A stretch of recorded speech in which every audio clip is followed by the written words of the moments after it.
Me llamo Daniel y tengo 65 años. Cuando tenía 21, mis padres y mi hermana fallecieron en un trágico accidente de tráfico. Me quedé solo, acompañado únicamente por mi viejo perro. El shock fue tan profundo que una de las hermanas de mi madre tuvo que encargarse de los preparativos del funeral y el entierro. Días después, cuando el notario leyó el testamento de mis padres, apenas presté atención. Sin embargo, hubo algo que me descolocó en aquel momento. Además de la propiedad familiar y algunos ahorros, había heredado una vieja cabaña de caza en la montaña. Sabía que aquella choza había pertenecido a mi abuelo, quien había muerto hacía muchos años en un centro psiquiátrico.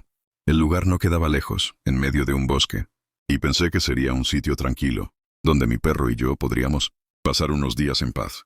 Tardé un tiempo en encontrarla con la ayuda de un viejo mapa. En aquel entonces no había GPS, y mi pequeño coche no era precisamente rápido. La cabaña, de madera vieja, se alzaba cerca de un pequeño lago oscuro, casi más bien una charca. Me esforcé por salir del coche, cargando mi mochila llena de latas de judías, garbanzos y comida para perro. Todo me suponía un esfuerzo. Me sentía pesado y confuso, como si una densa niebla se hubiera colado en mi cabeza, impidiéndome pensar con claridad. Quería abrir la puerta con la gruesa llave y tumbarme en una cama. Lejos de la gente, lejos de todo, me sentía completamente roto por dentro. El interior de la cabaña estaba abandonado desde hacía años. El polvo cubría cada superficie como un manto gris y uniforme. Los muebles estaban descoloridos y carcomidos por el tiempo. La cabaña solo tenía una habitación, así que supuse que tendría que dormir sobre el sofá rasgado. Por suerte había traído 2 sacos de dormir, uno para mí y otro para mi perro, Golden. El aire era denso y estancado, con olor a humedad, madera vieja y abandono. La chimenea aún conservaba vestigios de un último fuego. ¿Lo habría encendido mi abuelo? Recordé a mi padre advirtiéndome sobre él cuando yo era niño, poco antes de que lograran ingresarlo en el centro psiquiátrico. Me explicó que el abuelo decía y hacía cosas muy extrañas, comportándose de una forma que no podíamos comprender, que su cerebro siempre había funcionado de manera diferente al nuestro, pero que últimamente resultaba peligroso para los demás. Por eso, los médicos habían dictaminado que lo mejor era que estuviera en un centro especial, donde pudieran cuidarlo y asegurarse de que no dañara a nadie. El día del ingreso lo tenía grabado a fuego en mi mente, aunque durante años había logrado esconderlo. Yo estaba con papá aquel día. El abuelo estaba furioso e incontrolable. Se sentía traicionado por su propia familia, aquellos en quienes confiaba. Vi los puños de mi abuelo apretarse, una energía explosiva acumulándose. Sus ojos observaron a su alrededor como un depredador, buscando una víctima potencial a la cual hacerle sentir el mismo dolor que él experimentaba. Su mirada vengativa se posó definitivamente sobre mí. Mientras los guardias de seguridad se llevaban a mi abuelo sujetándolo por la fuerza, este nos lanzó un juramento que solo yo pude escuchar, y lo recuerdo perfectamente. Te arrepentirás de lo que has hecho en este día y tu hijo, Daniel, sufrirá las consecuencias. Te lo juro. Yo tenía unos 8 años y estaba muy asustado. Me agarré con fuerza a mi padre y este me tomó en sus brazos, sacándome de allí. Era un niño de 8 años, incluso alto para mi edad, pero mi padre sabía que era muy miedoso y que la realidad de la vida puede superar a la ficción. Al fin y al cabo, aquella persona enfurecida que se llevaban a rastras era mi abuelo. Esa misma tarde-noche recogí algo de leña para encender un fuego en la chimenea, y me calenté una fabada. La comí directamente de la lata y la saboreé placenteramente.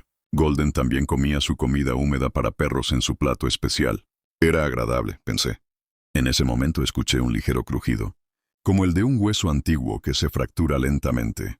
Después, silencio. Golden dejó de comer al instante.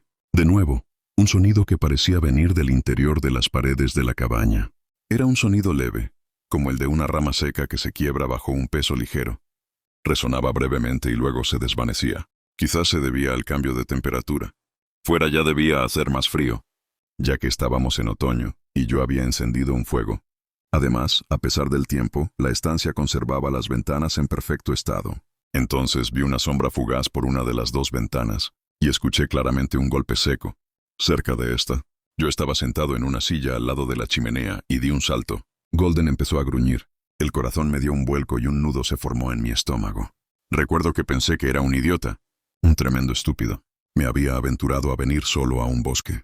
Podrían haber malhechores acechando por esos lugares. Durante lo que pudo ser más de 1 hora, sentí la clara sensación de ser observado.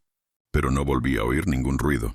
Así que me tranquilicé y me bebí un café muy cargado que traía en un termo. «¡No me dormiré!», me dije a mí mismo, y en cuanto se haga de día, me largo de aquí. Para mantenerme despierto, me levanté y abrí los cajones de los pocos muebles que había en la sala. Había algo de ropa vieja, parecía ropa para ir de caza. Odiaba la casa, así que dejé todo en su sitio. Pero algo oscuro llamó mi atención. Era un viejo álbum de fotos. Una polilla salió volando del cajón y, con el mal cuerpo que tenía, estuve a punto de caerme. Recuperé la compostura y, con manos temblorosas, empecé a hojearlo. Pasé las páginas. Fotos antiguas de gente que no conocía. Pero entonces lo vi. Allí estaba. Mucho más joven que cuando ingresó en el psiquiátrico. Mi abuelo. Mi corazón latía con tanta fuerza que me dieron ganas de vomitar. El abuelo no era feo, incluso pudiera considerarse atractivo. Sin embargo, la locura distorsionaba sus facciones. Su boca parecía una mueca fija, con los músculos tensos, y sus ojos tenían un brillo inquietante, como desquiciado. Había algo fuertemente perturbador en aquella expresión. Entonces, regresaron los ruidos. Golden también los oyó y esta vez se puso a ladrar como un loco. De nuevo, un fuerte golpe en la ventana y la forma de una figura difusa que pasó rápidamente. Caí de rodillas al suelo y solté el álbum de fotos. Allí en el suelo me puse a orar. No lo había hecho ni siquiera cuando mi amada familia había fallecido. Recé, rogándole a Dios y a mi familia muerta su protección. Y aunque me avergüenza recordarlo, me eché a llorar. Dios mío, Señor, tengo miedo. «Protégeme, Señor». Un viento fuerte se levantó y comenzó a silbar entre los árboles. Parecía un lamento fantasmal que se colaba por las rendijas de la vieja cabaña. Y de nuevo los sonidos, pero esta vez más lejanos. Quizás eran ramas de árboles que se partían debido a una ráfaga de aire. Pero en la parte trasera de la casa también se escuchaba un golpeteo bajo y constante, como algo que tocaba contra la madera. Los golpes se intensificaron y mi corazón enloqueció. Recuerdo que grité algo así como, «¡Vete! Vete de aquí, abuelo. Déjame en paz. No me aterrorices más».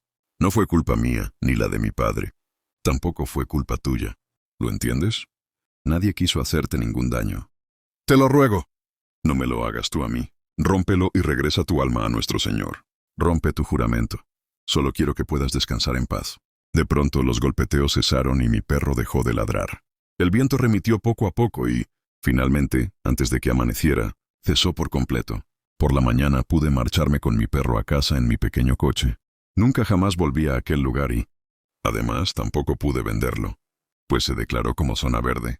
Desde entonces he vivido de forma sencilla y temerosa de Dios. Cada domingo voy a la iglesia y rezo, por todos mis familiares, fallecidos hace ya tantos años, y también lo hago por el abuelo. Nunca sentí deseos de casarme ni de tener hijos. Pero durante años he realizado muchos voluntariados en perreras y protectoras de perros. Paseo a los perritos, les doy golosinas y trato de darles el mayor cariño posible.